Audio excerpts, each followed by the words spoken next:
Welcome, CCRA members, to our webinar. I am Taylor Oxendine, and along with Kim Fuller, we are your association executives. I hope you are all safe and staying positive through this difficult time. Some quick housekeeping notes. All attendees are on mute. If you have a question, please use the Q&A function on the bottom of your screen to ask the panelists questions. We'll try to get through as many questions as we can, but may not be able to answer everyone's within the 1 hour limit.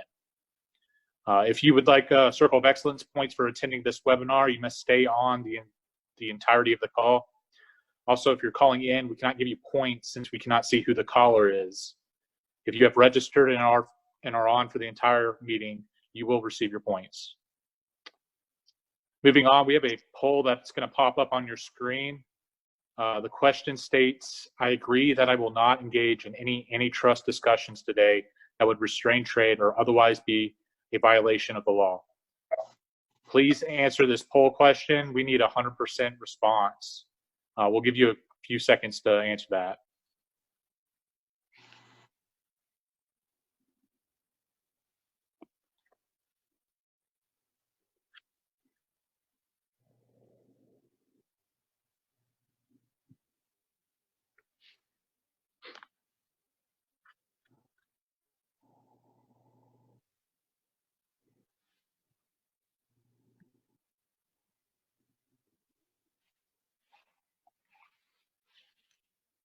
Okay, looks like we got most everybody.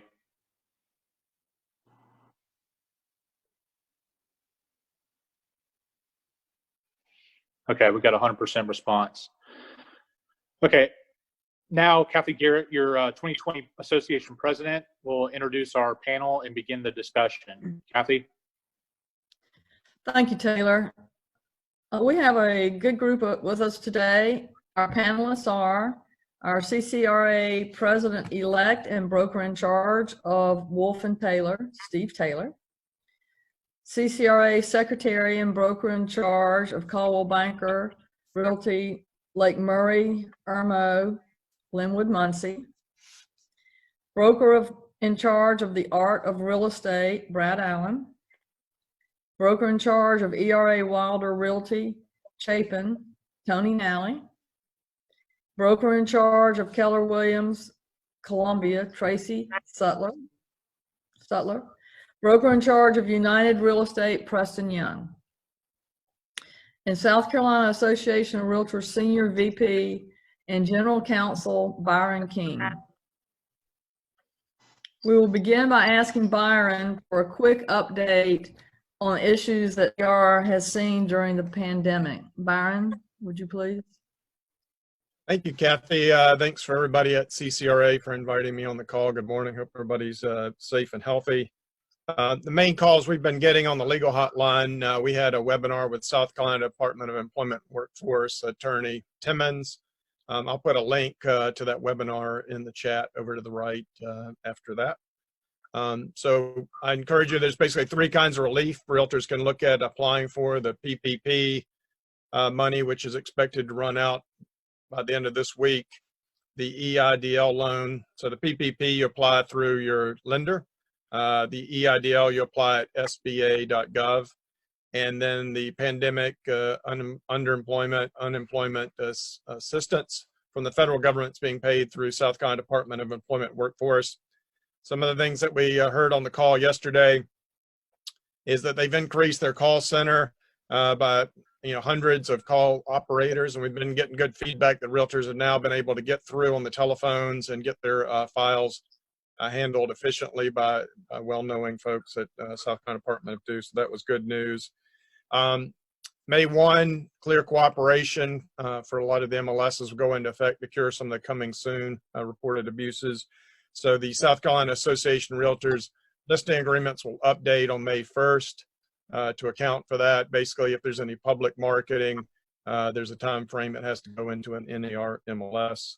And then property management, this coming up this Friday, May 1st, the South Carolina courts will have been COVID-19 limited, will open up to take eviction filings. We're anticipating a huge number of eviction filings to take place. So the normal 6 to 8 weeks to start to finish for eviction may be doubled or tripled in time. And also you probably want to, if you're a property manager, talk to your landlord, because if their mortgage is under some of the government GSEs, there's some restrictions on forbearance if they're evicting people. So that, and if they're taking any kind of forbearance on the mortgages. And the property management forms will update in the near future to reflect some of these issues. Thank you, Kathy. Thank you, Byron. I'll just say that being from an owner standpoint, we have had issues, and the brokers are going to discuss some of this, with getting the PPP loan. We missed out on the first round and finally got through on the second, but we found primarily the larger lenders are more difficult to work with because, it's just, they might have one person for an entire organization, whereas your local lenders really know you better. But with that being said, now we're going to move over to our brokers in charge. I got a few questions for you, and then if you all would address each of these. How many years have you been in the business? And briefly, what steps have you taken as broker in charge during this pandemic? And we'll start with Steve. Hey, good morning. I was counting how many years I've been in this, and I was actually surprised. 39 years. Wow. It's been an interesting time, I think, for everyone. We're no different than the rest of you. We have 3 divisions with the property management, rentals, and then associations and our sales team. We have had to lock our doors and do business with people standing outside a glass door with a cell phone and handing things through a mail drop. That's been interesting for our staff from that standpoint. And we have tried to limit access with our agents coming in the office. So folks coming in just when they have to be here to get forms or get assistance. We've tried to work with educating our buyers and sellers of how to be safe in this pandemic. So I think we're probably very similar to what all the rest of you are experiencing. Thanks, Steve. Okay, Linwood, same question. Hey, good morning. So I did the same thing as Steve did. I'm embarrassed I had to sit there and count and then recount and check again because it doesn't seem like it possibly could be coming up on my 27th year in real estate. So anyway, that seems like it just can't be a right number, but I hope my math was right on this. We may have been, with Coldwell Banker, one of the early adopters to doing everything virtually because our headquarters is in Madison, New Jersey, which has been affected tremendously by the virus. So as a whole, we were asked to shut our offices, I guess, right at 7 weeks ago or a little over 7 weeks. They're still open for business, but only our administrative person is there, basically processing closings and things like that. The agents are only asked to come into the office as needed to turn things in or to come by and pick something up, and then hopefully, not to work from there. We have been doing everything virtually. I've been on 2 sales meeting calls already this morning, which has been interesting. But I think it's just forced us into adapting what we probably should have already, but making things a little more accessible online. And hopefully we will be back in our offices soon. I'm looking forward to it, as I know all of you are as well. Thank you, Linwood. Brad, how about you? Yeah, so we're open. So we've taken precautions to kind of keep the public out of our office, but we are open. We have a 2-level office, so our staff is downstairs, and we have that blocked off from our agents, but our agents are allowed in the office. We have hand sanitizer, all the doors are open, lights are on when they get here. We wipe stuff down every couple of hours. And of course, we allow our agents to work from home if they want to. So we do a lot of Zoom meetings now instead of all in person. But now I would say about half my agents are in the office working. A quarter of them are just kind of hanging out doing nothing, and a quarter of them are actually kind of working from home. So we took a little different approach, and then we obviously have adjusted our showing and listing processes to be safe, to protect the consumer and to protect ourselves. But yeah, we're open for business. And I've been in the business 16 years. Tony, can you add? And I think this is the 18th year as a broker. So for that, about a century and a half on the mortgage side. We are open here. All of the ERA Wilder offices are open. Some of the admins are working from home, but we are taking all the precautions and social distancing. It's up to the agents. Again, like most of the people have said, we're asking the agents to come into the office on an as-needed basis. Most of the agents are working out of their home, but when they need to come to the office and do something, they can, and they are. As far as leaning into the technology, like Linwood had said, most of our back room, most of our home office functions have been moved to at home and virtual, and that's worked out well. It's actually something that we will probably continue to do with certain home office and back room functions going forward, even when this ends. Thank you, Tony. Tracy.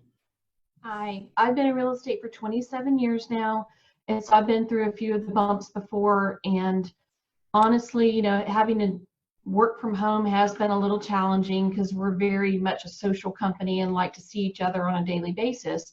So what we've done is most of the staff members are working from home. We have a couple of staff members that are alternating days so that not everybody is in here at the same time. We're all in separate offices, so we can kind of, keep it contained that way. We are shut down to the public, so no buyers or sellers or clients should be coming in. Agents come in on an as-needed basis. Thank you, Tracy. And Preston. Good morning. I've been in the business 22 years now, and I had to use the calculator to figure that out this morning. We're taking pretty much the same measures as everybody else, trying to be as safe and preventive as we can with constantly wiping things down. And we do have, the office is open, and we do have some of the staff due to some medical concerns and, some of the immune systems are a little compromised, so they're working from home. But the office is open, and we do have agents come through. But everyone seems to be, very much aware of what's going on and trying to be as safe as possible.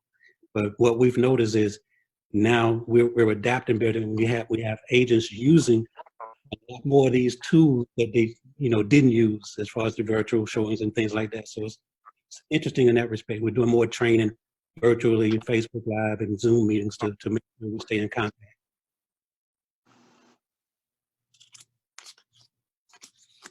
Nice. So during this time, has any of y'all applied for the SBA, PPP, EIDL loan? And if so, how did that process go? And I can probably call on Brad. How did that go for you? I believe that you've applied for one. Yeah, we applied and we got it. We used a local bank, First Community, that we do a lot of stuff with. I will say, if you have any connections with First Community, they have now become a direct lender to the SBA, so we got in like the last day. It wasn't too terrible. It wasn't overwhelming, especially if you have your back office books in order. It was actually pretty easy for the most part. So I'm really appreciative to Drew Painter and those guys over at First Community, because it was pretty easy, and money's in the account, and we just got to make sure we use it appropriately. So I didn't buy a new car yet, but we'll see what happens. Okay. And then Preston, did your company apply for the PPP? Yes, Winston did apply for the PPP, and I think we're in the queue on that one. But the EIDL, I think that's come through. Okay, that's great. And how did that process work for y'all? On the EIDL, I'm not sure what process Winston used or the difficulty involved in it. But with the PPP, I think we had our CPA file that one. Okay, great. And then, with this going forward and in the market that has changed, and with the new CDC guidelines, with the whole pandemic, how how can our agents be good stewards in listing and showing our homes and property? And Tony, would you mind answering that? Sure. I think the agents have adapted very well to that. I mean, obviously, every buyer and every seller is going to have a different perspective on this, and the agents have to be sensitive to that. I know that a lot of the agents have used a lot of the virtual tours that we've been talking about here, a lot of the virtual tools that are available to them. I think the big thing is communicating with their buyers about what they're comfortable with, and especially communicating with sellers about how they are comfortable letting other people into their homes, and then making sure the agents react to that, and making sure that all the normal precautions are taken. Okay. Tracy, do you have anything you would like to add? Sure. For our buyers, we're basically telling them that 2 at a time, no children. We don't want to compromise the house that we're actually showing because we don't know who lives there. So the agents will take in wipes with them, and they're the only ones that touch anything. We've asked the sellers to leave all of the lights on, open up all of the interior doors so that the agent only has to touch the lockbox, front door, back door, and garage door. If the buyers start to reach for something, hand them a wipe. Let them know that they, shouldn't be touching anything again, and just really emphasizing that, only 1 or 2 people in at a time, because it's very hard to keep track of more than 2 as an agent to see if they're touching anything or, doing anything that it shouldn't be doing in someone else's house. And the sellers have been reacting well to that. They're very happy that we are looking out for their safety as well. So it's been going well. Okay, great. And Linwood, do you have anything you would like to add? Well, basically doing the same thing that Tony and Tracy hit on, but one of the things that I thought was something great that came out of this is we've started doing virtual open houses, and we are either doing them Facebook Live or recording them and posting them. And it's interesting, one of my agents did it, 2 of them together, social distancing, and I believe they ended up with 1,200 views after doing that open house, and it's continuing on. So what a great open house to have. So I think we're just all adapting again to what we need to do in this situation and being cautious. But we've also had some contracts come through, more so than normal, where people are making offers on houses that they haven't physically seen, that they've seen them online or on the internet or on websites. So that's probably our new norm as well. But anyway, they're being cautious, but still doing business, and things seem to even be a little bit busier than they were 2 weeks ago. Yeah, that's great. Byron, this question kind of goes to you, but have you heard any issues on the SER side from our agents and brokers, and what recommendation you may have? Right. Thanks, Kim. Everybody's covered everything that you've talked about, trying to minimize people in the property, trying to use your technology as much as you can with video and virtual showings. Main thing we've just been hearing about is some of the closings, how the attorneys are managing some of the COVID-19 issues.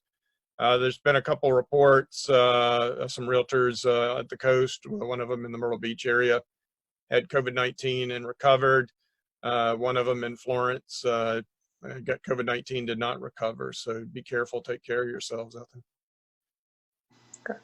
Yeah, definitely. I think that's probably the number one thing, is for everyone to be careful. And then this kind of is a question to the panel, but how's your closings been going? And Steve, we can start with you. Good, thank you. I had to get unmuted there. Yes, closings are good. I've been surprised from the very beginning how I expected our industry to slow down at a higher rate than it actually has. So I would have to answer that from a closing standpoint, and activity in general has been better than I expected it to be. Okay. And then full circle back around, Brad, like, how has the closings changed? I mean, from steps from you going into an office and everybody being around to how it's being changed today. Yeah, obviously, as everything's changed. I think step back just 1 second to go to the previous question. I feel like with our agents, we have to impress upon them to follow whatever rules the seller puts out there. I kind of remember like when you have sellers back in the good times when they say, hey, put shoe covers on, and you'd be like, I don't care if you do or don't, like, I'm not going to make you. Like, we need to, because if the consensus with social media is we're not following rules and guidelines, less people are going to be inclined to list their house, and it's only going to hurt all of us. Another thing I think I want to point out is on showing time, if y'all have taken notice of that, they have a option for appointments to watch the virtual tour. Now, it can't be the only option yet, but they're working on it to where you can say, you can see my house once you've watched the virtual tour link here, then you can schedule an appointment.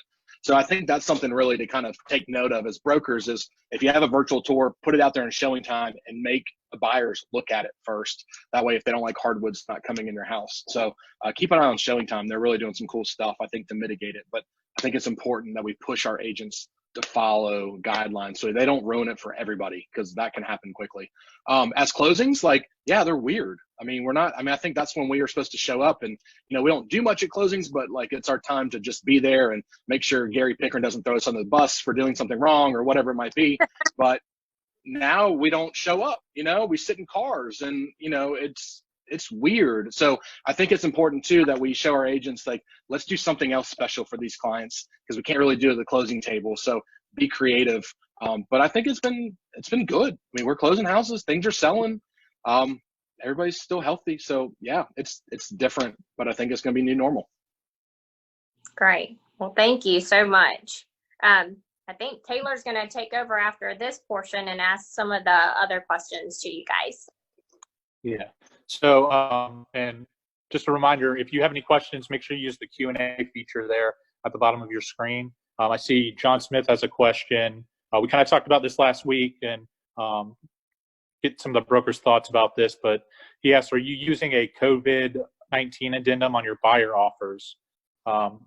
Linwood, I think you've said you are. Do you want to talk about that? We are, and we've already changed it once. So we've revised it since it originally came out, but and I expect more revisions as we go through this, but yes, we are using one. And we also have another seller's form as well. And then we've adopted a new sight unseen form for this time too, as a temporary form too. Okay. How about you, Preston? Are you guys using any kind of addendum? Yes, we are. We up to this point, we've been using a COVID addendum that was drafted by MGC Law, David Ross, for us to use. Within actually the last couple of days, and it may have come from CCRA. I'm just kind of reviewing it now. It's a COVID-19 addendum / amendment to the contract of sale, and it looks pretty good as well. I just hadn't fully reviewed it to see if it's one we want to start using. But we also had MGC draft a United Real Estate Hold Harmless that we've been using as one of our required documents for all the agents to discuss with their clients when they're doing their, whether it be listing or buyer consultation as well. And those seem to be helping out just to make sure we're communicating as much as we can and just sharing information with the public. Okay. And Tracy, how about you guys at Keller Williams? We're kind of doing the same thing. We've got the addendums and hold harmless. We're not requiring it from the agents, but we do want them to have the discussion in case it's a concern. I think usually it's more of a concern when you get towards closing, and a lot of buyers now are finding out that they're doing last minute employment checks. So if a buyer isn't being on the up and up, then that could cause a big problem for them to suddenly find out, oh no, they've been furloughed for 3 weeks or what have you. So we do want our agents know that this could happen and to talk to the buyers and make sure that they are employed throughout the entire transaction. So just the little things that come up like that. Okay. All right. 2 questions for you. Start with the first one. So I know CCRA's contract committee hasn't created any kind of addendum to use for our contract for COVID-19. What has SCR decided on that, and what are your recommendations to brokers who are concerned about having an addendum to the contract? Right. Thanks, Taylor. Yeah, this has been an issue that I know CCRA and SCR have been looking at ever since COVID-19 became a big issue. We've seen copies of COVID-19 addendums from dozens and dozens of brokers and states across the United States. So the main thing is just make sure your attorney's signing off, because as Taylor said, if the association standard forms don't have a standard COVID-19 addendum, make sure your attorney's reviewing anything that you use. A big risk would be just to pull something that you find on the internet or Facebook that sounds nice but may not mesh well with the CCRA contract or the SCR contract. Kind of the thought process of the SCR Forms Committee and SCR leadership is a lot of these COVID-19 addendums could be handled within the current contract. The SCR contract, you can fill in deadlines, so you can make the deadlines run long. There is a financing contingency to help with COVID-19 issues, and the state contract has a time period, a due diligence time period that you could make fairly lengthy to cover almost any kind of COVID-19 issues. With the courts COVID-19 limited with earnest money disputes, a lot of the state mediators, including the ones in Columbia, have volunteered to do free video mediation. I'll put a link in the chat. There's about 20 mediators that will do a Zoom conference mediation to kind of help with, even before the contract falls apart, during the transaction, to help you negotiate issues, COVID-19 issues that arise during the transaction, and if it falls apart, to handle the adjustment. But at this time, there is no state COVID-19 addendum. Mainly the thought process was the current contract could handle it. And there was some fear. The ones that we saw all basically had kind of a voluntary quarantine where either the buyer or the seller or the lawyer to gain advantage in the transaction could claim voluntary quarantine and put the transaction into weeks and weeks or even months and months of delays, which could have unintended consequences. Yeah, Taylor, that's why we didn't do it. Like, it's a two-way street, right? And if the market's good and you're opening yourselves up to these quarantines of weeks and you could resell the house, is that's really in the best interest of your client. And really, I mean, not to get to medical, but like if you're really that incapacitated, you probably shouldn't be buying or selling your house at that moment anyways. So those addendums scare me just because I think it's us giving legal stuff to clients that could actually hurt them in the long run. I think something too that would be helpful is I've taught my buyers agents my listing agents, when they get a pre-approval, call that lender, which we always do, and say, what's their credit score, which is not actually private information, and are their jobs essential? Because if they're like, hey, I'm the last waiter at this restaurant, they may not have a job coming up to have employment to get to closing. So in all these credit scores, I see people saying, hey, they can still do 580. And I'm seeing a lot of lenders saying, no, I can't do anything under 680. So I think that's a bigger question than these addendums, is like actually vetting out the buyer and making sure they're going to be able to buy the house going forward that way. I think that's a better thing than the addendums in the moment. Okay. And then Byron, I know Lindsay's the lobbyist over at SCR, but we've had a lot of questions about remote notarization. Can you give any kind of update about that and how the state's handling that for closings and everything else? Right. Yeah. Thanks, Taylor. So remote notaries, the panelists were talking about how closings are different now. A lot of remote, you're out in the car, drive-up service. Gary Pickerin's got some videos on how they try to maintain social distancing in their closings. The remote notary. So in South Carolina, the way the notary law is written, you have to have a notary physically present to notarize the document so the closing attorney can get those documents properly recorded and get the closing done. So South Carolina has been looking at remote notary. Remote notary is technology that helps notaries work remotely, and a lot of states have it, but South Carolina does not. So that bill's been in the State House for a while because it could be misused. So it hasn't passed yet in South Carolina. Currently, SCR is working with the governor and the General Assembly, and the National Association of Realtors is working with the United States Congress about some sort of remote notarization to try to help closings occur when people are sick or distant. On the hotline, we've had calls where people have been overseas. One was in London, could not find an attorney, I guess a solicitor in London, because of their shutdown to do the notary in person over there for like a mail away closing. So it's an issue out there that everybody's working on at the General Assembly with the governor and U.S. Congress. And the governor's staff has some questions whether or not the governor has authority to kind of issue an emergency order on remote notarization. So that's an ongoing issue. So if you have any thoughts on remote notarization, any issues with your closing, please let us know, because that helps us approach the politicians about why we need remote notarization in South Carolina. Okay, thank you.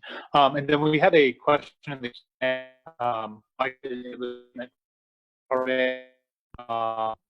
saying that asking brokers to mention that LLR sent out an email asking to click the link to verify your email address.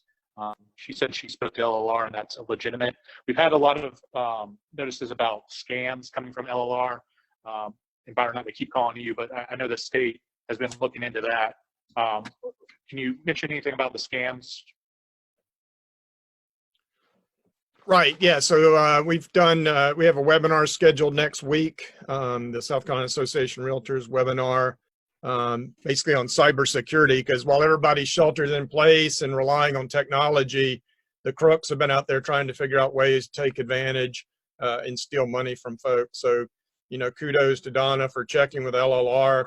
Basically, any kind of email you get, always look at it suspiciously. Don't click any links. Don't download anything until you confirm it's a legitimate email. Calling LLR was an excellent idea that Donna did that.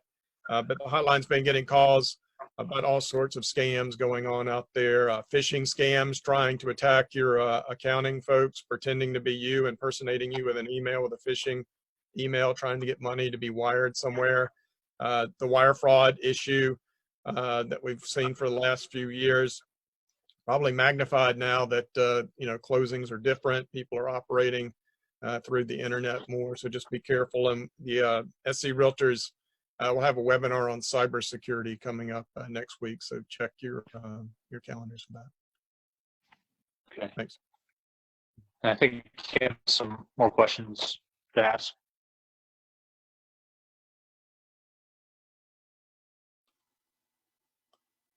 I believe there was a question on if a seller tested positive for COVID-19, do they have to disclose that information?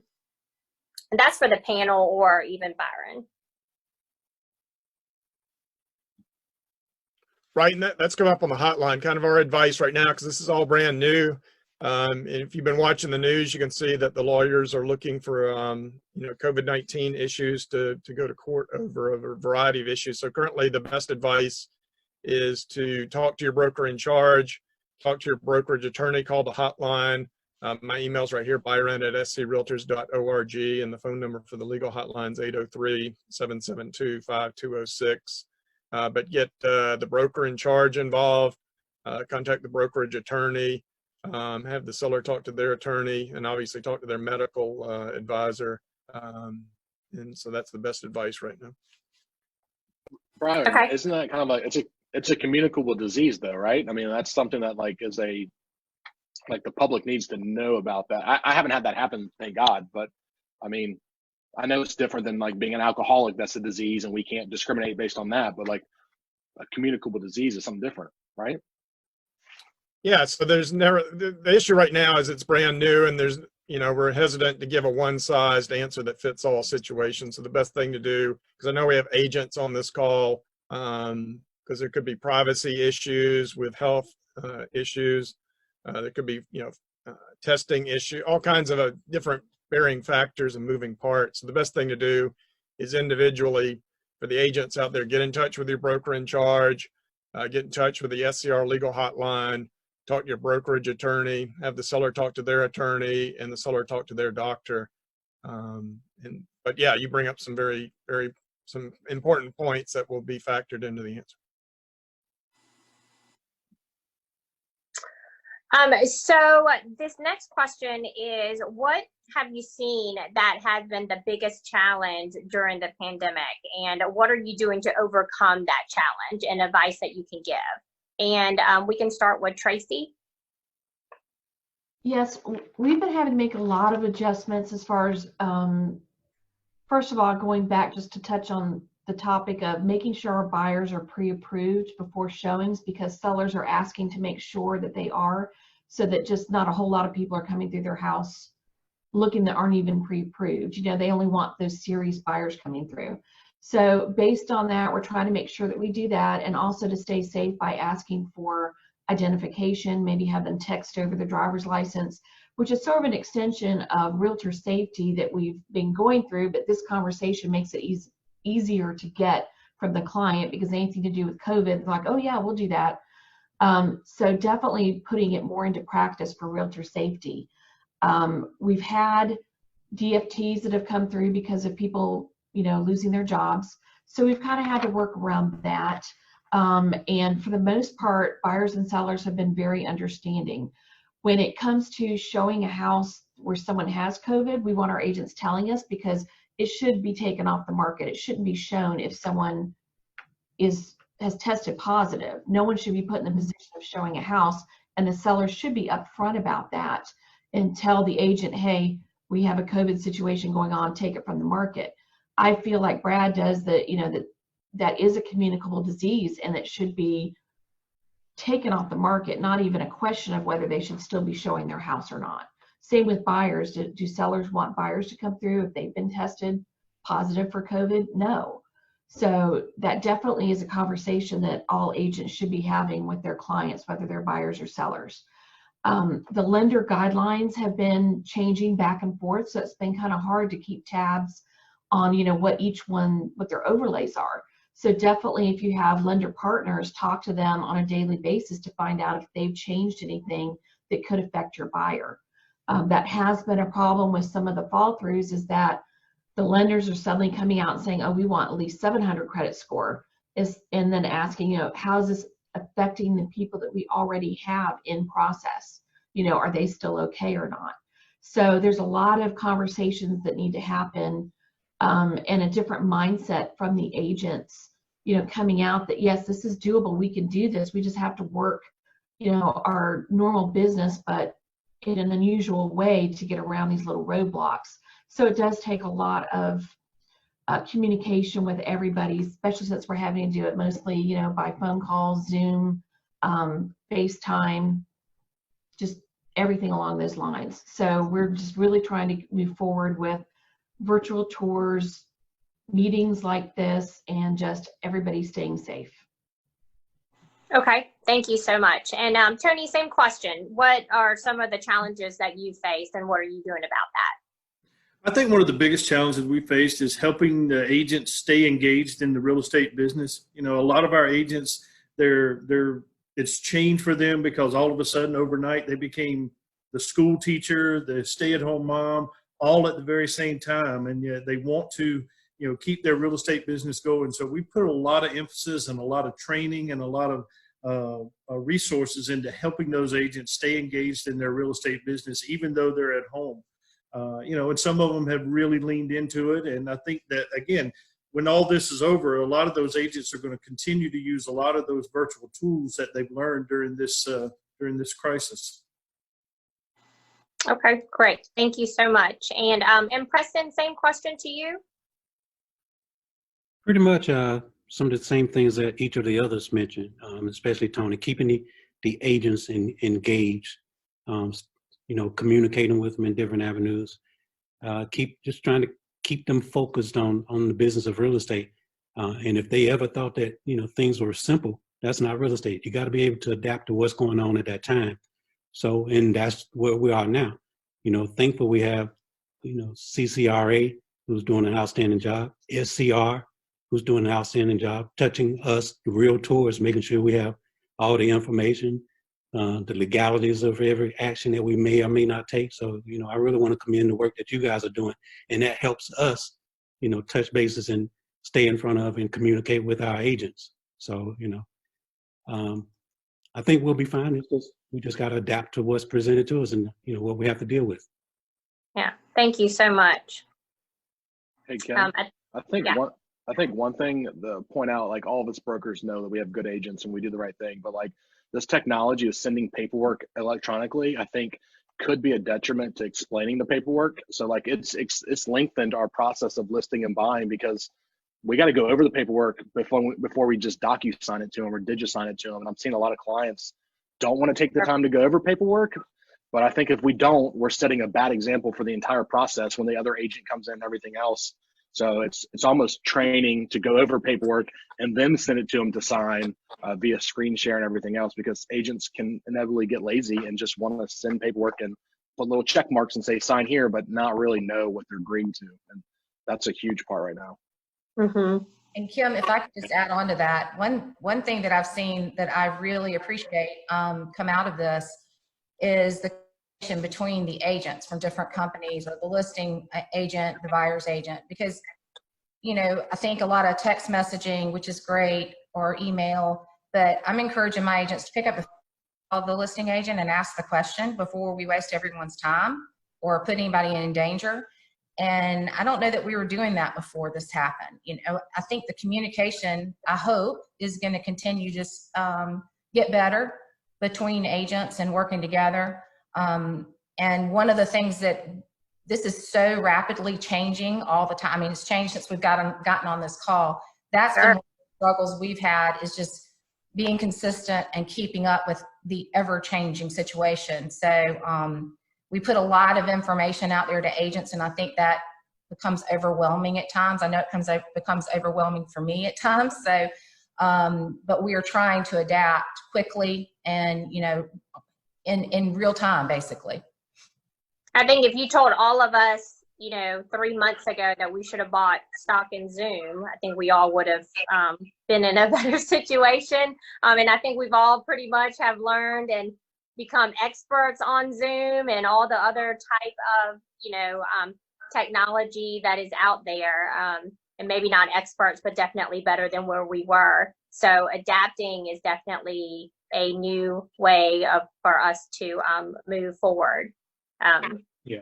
On that point, you know, a lot of you guys brought up different technologies and ways that you're conducting virtual meetings and things like that. Are there any tips or recommendations you would give to brokers when implementing that virtual technology in their office?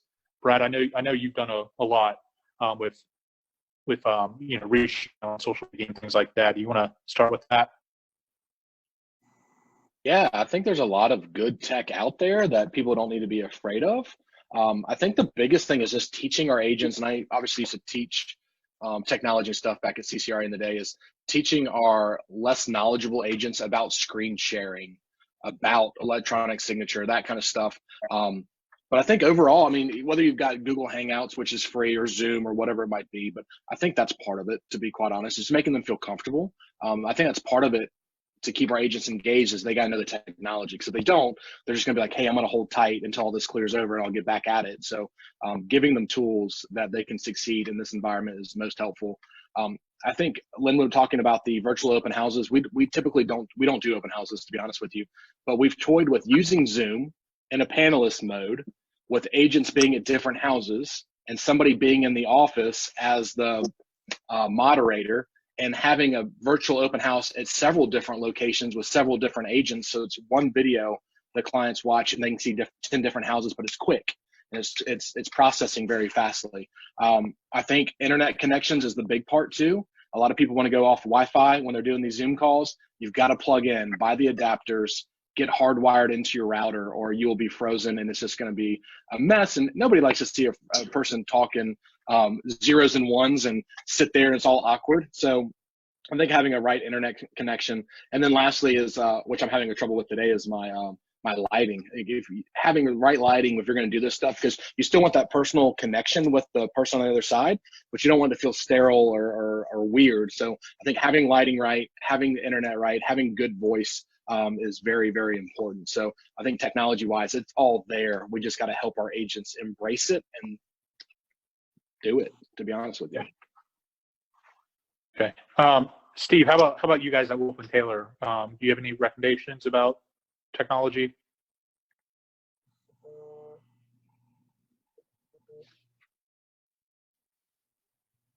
Oh, I think Steve's on mute. Yeah. Speaking of technology, I couldn't unmute myself. How good is that?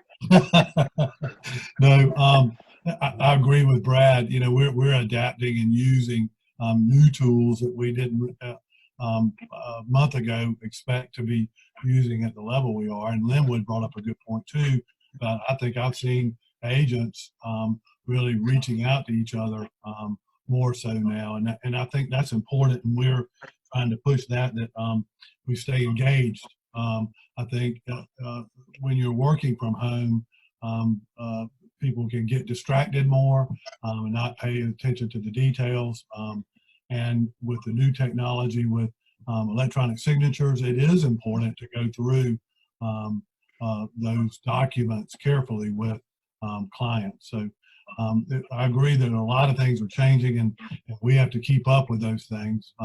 Brad brings up a good point too about that making sure that the technology you're using, you're prepared to use it properly with lighting and so forth. I'm noticing some pictures that we're seeing now that some are lit better than others. I think I can take a lesson at that too. So, you know, it's an ever-changing thing, as we all said, and having to pay close attention to that.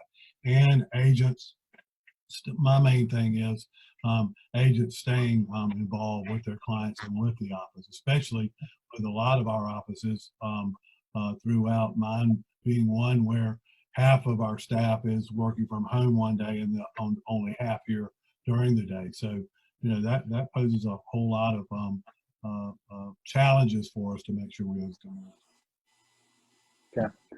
And then somebody brought up a good point, just for anybody on the call that doesn't know, you know, CCRA hours normally are 8:30 to 4:30, and we've implemented some different technologies too. We have our phone being forwarded to one of our staff members, and I mean, we're still answering phone calls.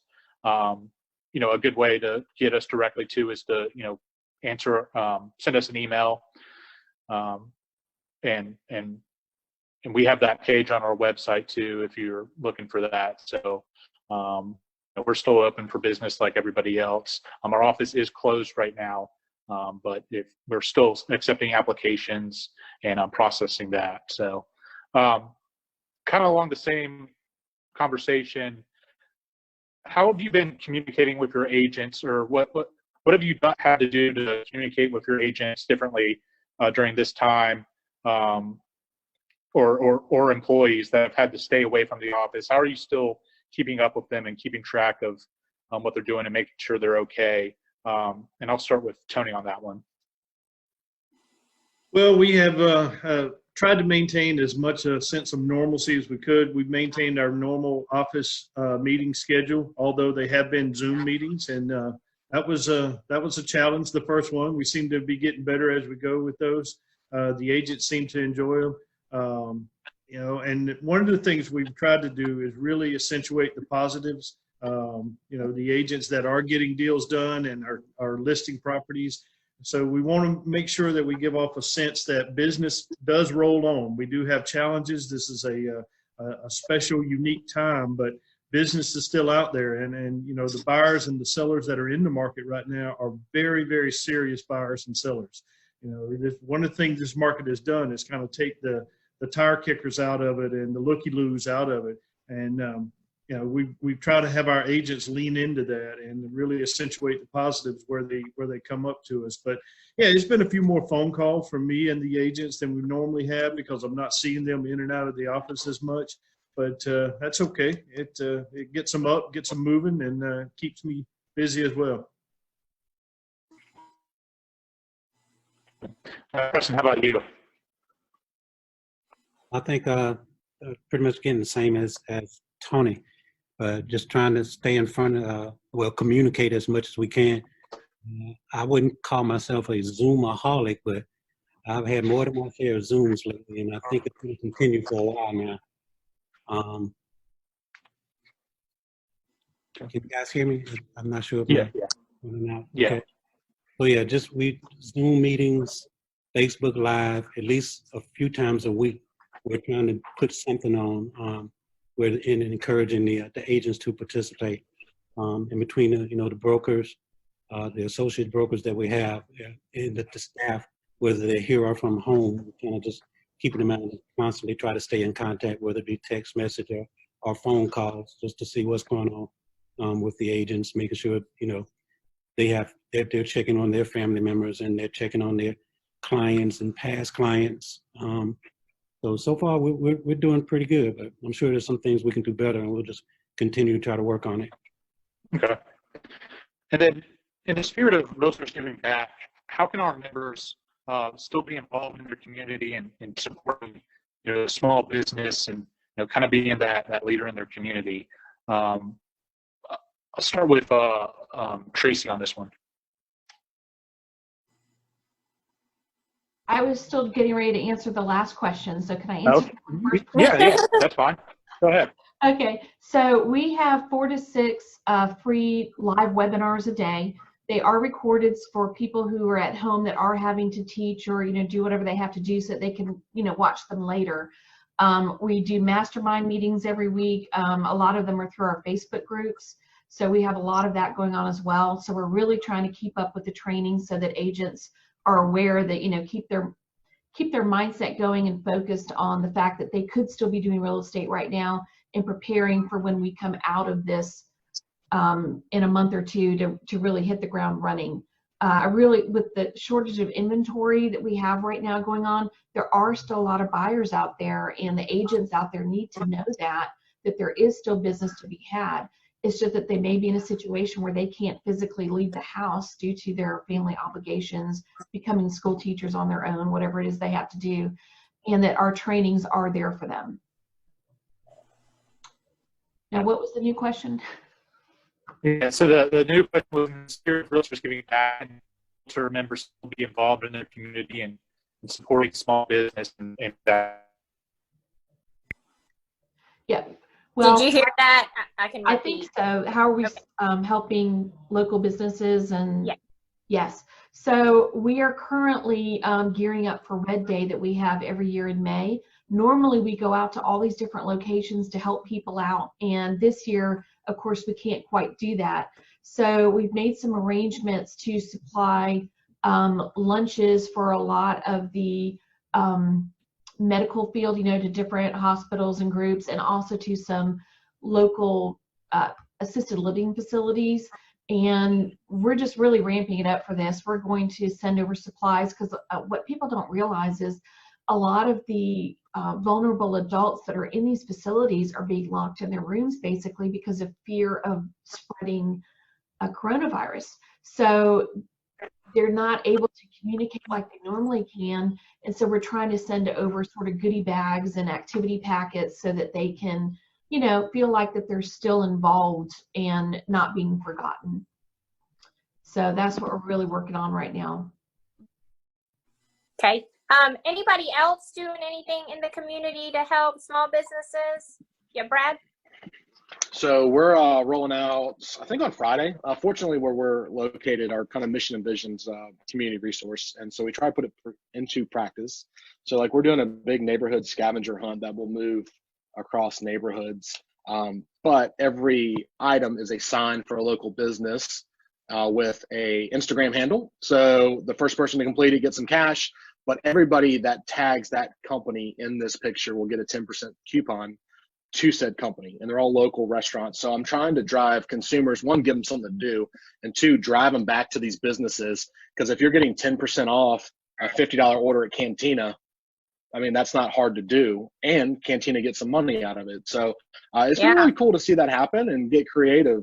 So that'll be rolling out on Friday with us, and we try to do some video stuff, but I think this is where, go ahead. No, I was going to say, and send us some of those that have, we can help.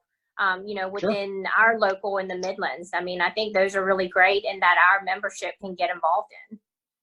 Yeah, absolutely. It's just trying to keep that cycle going because I think some people might be getting on a takeout overload. And so we don't want these companies to shutter right before hopefully everything opens back up. So that's a goal. Yeah. Okay. So we're almost coming to the top of the hour where we're about to wrap up. So just as a last question, when this pandemic is over, what are your expectations on how we're going to come out of this? And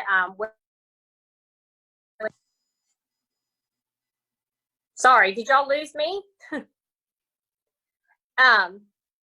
And when we come out of this, like, you know, what do you expect for the market and what are you doing? And Linwood, we'll start with you. Well, I think we're going to have a lot of pent-up business when we come out of this market, or this time for the next market.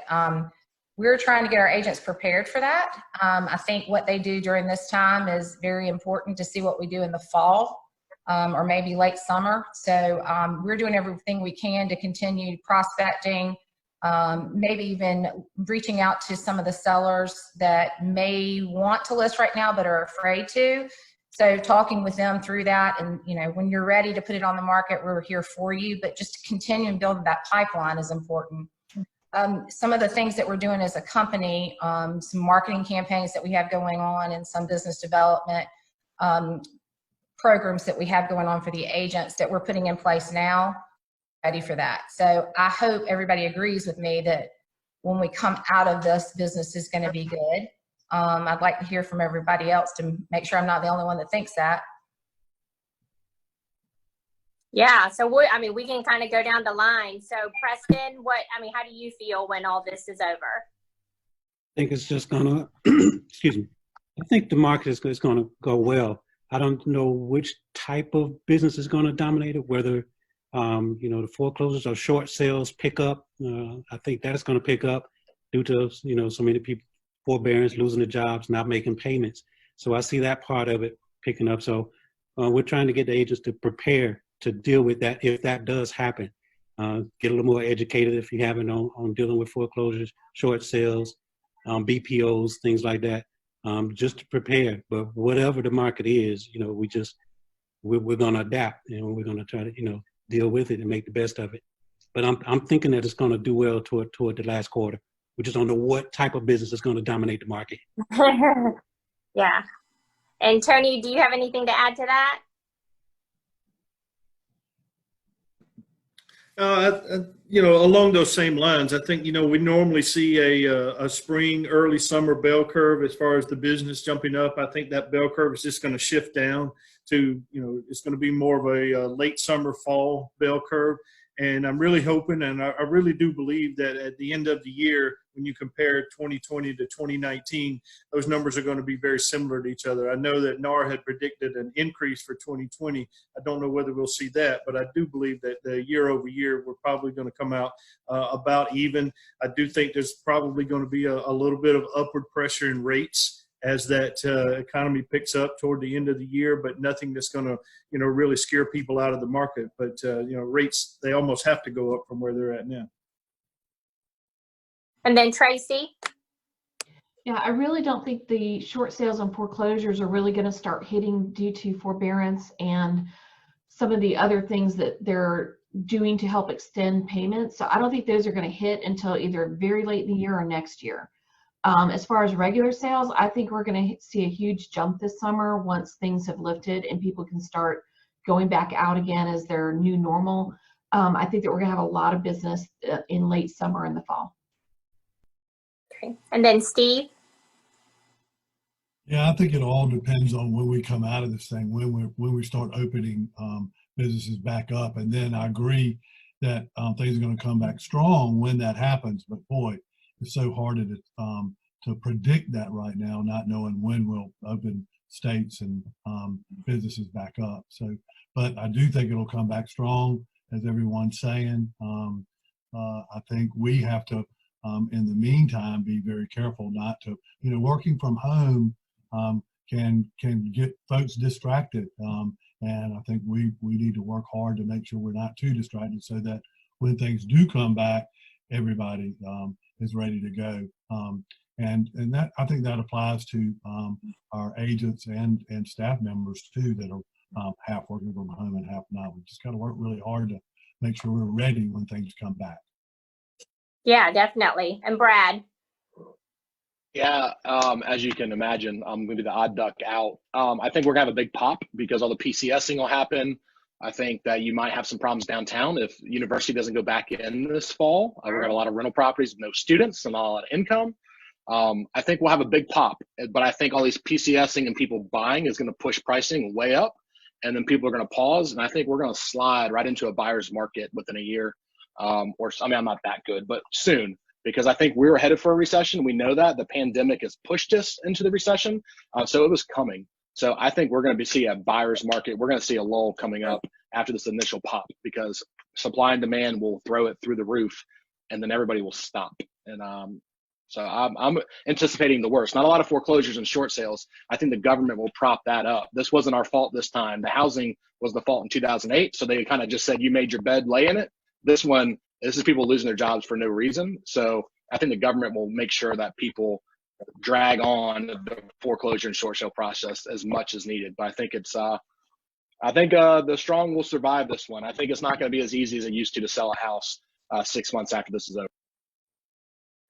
Thank you so much. So just wanted to let y'all know that this session has been recorded, and that, you know, you can share this, and we will have everything posted probably by the end of the day. Just kind of a reminder, and this is a new thing that NAR actually is doing. The NAR legislative meeting that is going to be going on in May is actually being live streamed. So if you haven't registered, take advantage of this opportunity. If you've never gone to Washington, D.C., they're actually going to be showing this to the membership. So make sure you register for that. We'll also post that in the link and on our social media, and expect that on our weekly news update. Make sure to join us next Wednesday, May the 6th at 1 o'clock. We're going to have a Midlands business update. So we're going to have Carl Blackstone with the Columbia Chamber, Otis Rawl with the Lexington Chamber, Earl McLeod with BIA, and Henry Rowe with Colliers International to represent the commercial side. And you will also get Circle of Excellence points by joining in on the webinar. And then Kathy for our closing remarks. Yes, I just want to thank everyone for joining us. I hope you got some good information out of this. Especially want to thank the panelists for taking the time to do this. I know you all are asked to do a lot of these. I think everybody's getting very proficient in Zoom and other social media connecting devices. Just continue, for the people who are looking in, continue to monitor your Facebook, emails, and so forth, getting information from CCRA, SCR, Nick Cremidas, and NAR, you know, Facebook, Instagram, and all that. There's a lot of good information that's continuing to go out, and just be aware. And anytime you have any questions, don't hesitate to, you know, contact Kim or Taylor or someone with the staff, and be more than happy to help you any way we can. And with that, I just want to say, please stay healthy and safe, and we're going to end the meeting. Thank you. Thank you, everybody.